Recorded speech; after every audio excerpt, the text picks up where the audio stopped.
नमस्कार, मैं मुकुल सिंह चौहान और आप देख रहे हैं द वायर का कोविड बुलेटिन। इस बुलेटिन में हम आपको कोविड-19 से जुड़े तमाम ज़रूरी अपडेट देने की कोशिश करेंगे। बुलेटिन में सबसे पहले बात आंकड़ों की कर लेते हैं। 9 मई को देश में कोरोना के 3,66,161 नए मामले सामने आए हैं। वहीं इस महामारी के कारण 3,754 मरीजों की जान चली गई। जो आंकड़े हम आपको रोज बताते हैं वे स्वास्थ्य मंत्रालय भारत सरकार द्वारा जारी किए जाते हैं। बहरहाल जो रिपोर्टर्स ग्राउंड पर मौजूद हैं उनके मुताबिक जो आंकड़ा सरकार पेश कर रही है और जो वास्तविक स्थिति है उसमें कई गुना फर्क है। कोरोना के आंकड़ों के बाद अगर हम वैक्सीनेशन की बात करें तो भारत में अब तक 17 करोड़ से ज़्यादा कोरोना वैक्सीन की डोज दी जा चुकी हैं। केंद्रीय स्वास्थ्य मंत्रालय के मुताबिक ऐसा करने में भारत को 114 दिन लगे हैं। पिछले 24 घंटे में लगभग 6 लाख से ज़्यादा कोरोना टीके की डोज लोगों को दी गई हैं। बुलेटिन की अगली खबर बेहद चौंकाने वाली और साथ ही चिंताजनक भी है। कोरोना वायरस संक्रमण के बीच म्यूकोरमाइकोसिस नाम के एक फंगल इन्फेक्शन के मामले भी सामने आ रहे हैं। नाम कठिन है इसलिए दोबारा पढ़ देता हूँ। म्यूकोरमाइकोसिस। महाराष्ट्र और गुजरात में इस तरह के इन्फेक्शन की सूचनाएं मिल रही हैं। इसे ब्लैक फंगस के नाम से भी जाना जाता है। यह एक गंभीर दुर्लभ इन्फेक्शन है।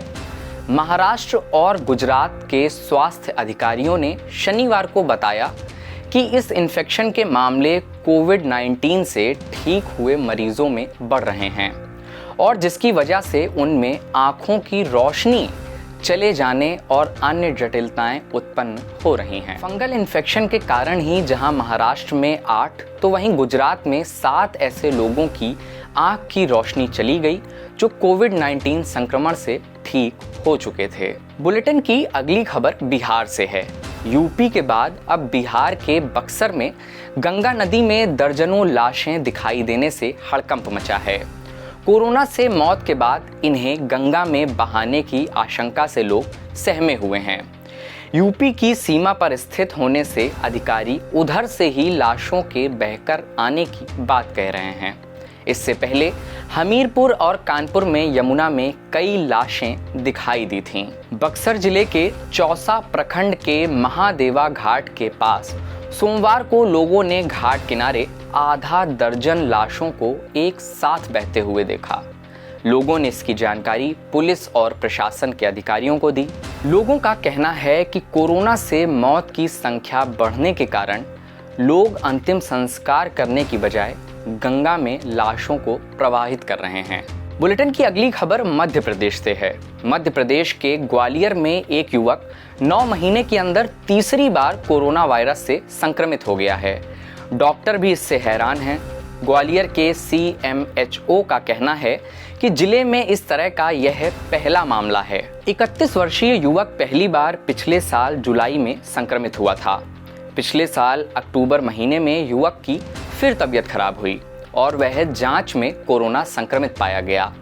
युवक इस साल एक बार फिर 25 अप्रैल को तीसरी बार कोरोना वायरस से संक्रमित हो गया है। बुलेटिन की अगली खबर पश्चिम बंगाल से है। पश्चिम बंगाल में ममता बनर्जी की नवनिर्वाचित सरकार ने देश में कोरोना टीकाकरण की एक समान नीति को लेकर सुप्रीम कोर्ट का दरवाजा खटखटाया है। बंगाल सरकार ने सुप्रीम कोर्ट से मांग की है कि कोरोना टीकाकरण के तीसरे चरण में वैक्सीन की अलग अलग कीमतों के सिस्टम को खत्म किया जाए। बंगाल ने याचिका में कहा है कि केंद्र सरकार सभी राज्यों को तुरंत कोविड वैक्सीन उपलब्ध कराने के लिए उचित कदम उठाए और यह राज्यों को मुफ्त में मुहैया कराई जाए।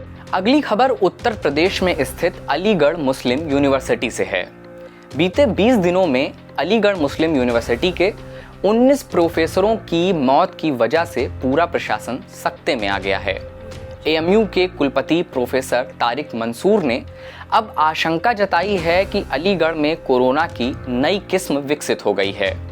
उन्होंने इस संबंध में ICMR को पत्र भेजा है।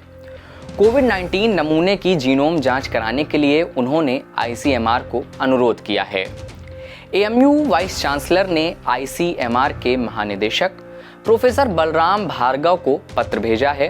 पत्र में अनुरोध किया गया है कि हमारे लैब से भेजे गए कोविड-19 नमूनों का विश्लेषण करने के लिए आईसीएमआर के संबंधित अनुभाग व विभाग को निर्देशित करें, ताकि यह पता लगाया जा सके कि कहीं कोविड-19 वायरस की कोई नई किस्म तो अलीगढ़ में विकसित नहीं हो रही, जिससे बीमारी की गंभीरता को बढ़ावा मिल रहा है। बुलेटिन के अगले हिस्से में हम आपको कुछ वीडियोस और फोटोज दिखाते हैं, जिनके दृश्य आपको विचलित जरूर कर सकते हैं, लेकिन वर्तमान परिस्थितियों को समझने के लिए उनका देखा जाना और दिखाया जाना दोनों बेहद ज़रूरी हैं। पहली तस्वीर उत्तर प्रदेश के शामली की है। यूपी के शामली जिले में शर्मनाक वाकया सामने आया है। यहाँ नगर पालिका द्वारा कूड़ा गाड़ी में एक महिला का शव शमशान ले जाया गया। महिला की मौत कोविड से नहीं हुई, लेकिन कोविड की दहशत ही ऐसी है कि उन्हें कंधा देने को 4 लोग नहीं मिले। उनके भाई प्रवास घर में अकेले थे। 3 और लोगों की ज़रूरत थी बहन की अर्थी को कंधा देने के लिए। मोहल्ले में आसपास के कई घरों में गए, कोई अर्थी को कंधा देने के लिए तैयार नहीं हुआ। फिर उन्होंने अंततः नगर निगम को फ़ोन किया। नगर निगम ने कूड़ा गाड़ी में बालामती यानी जिनकी मौत हुई थी उनके शव को शमशान पहुंचा दिया, लेकिन इस बीच किसी ने तस्वीर खींचकर वायरल कर दी। ऐसी खबरों को पढ़ने के बाद मन में यह सवाल आता है कि आखिर हम कैसे समय में जी रहे हैं। अगला वीडियो यूपी के बदायूं जिले का है।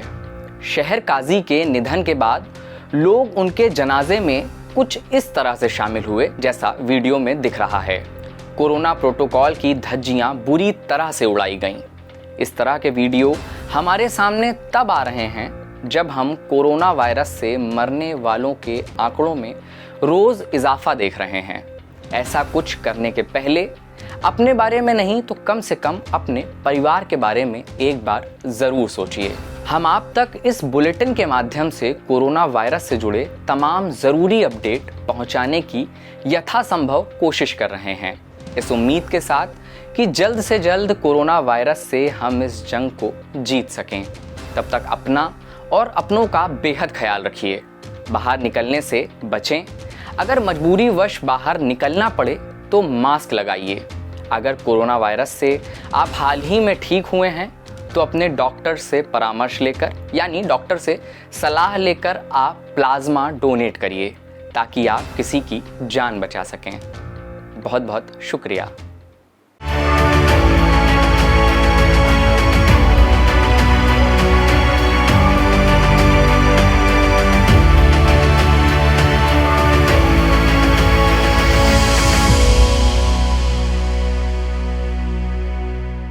द वायर के और वीडियोस देखने के लिए सब्सक्राइब करें और बेल आइकन पर क्लिक करें। स्वतंत्र पत्रकारिता की आर्थिक मदद करने के लिए डिस्क्रिप्शन में दिए गए लिंक पर जाएं और अपनी राशि चुनें।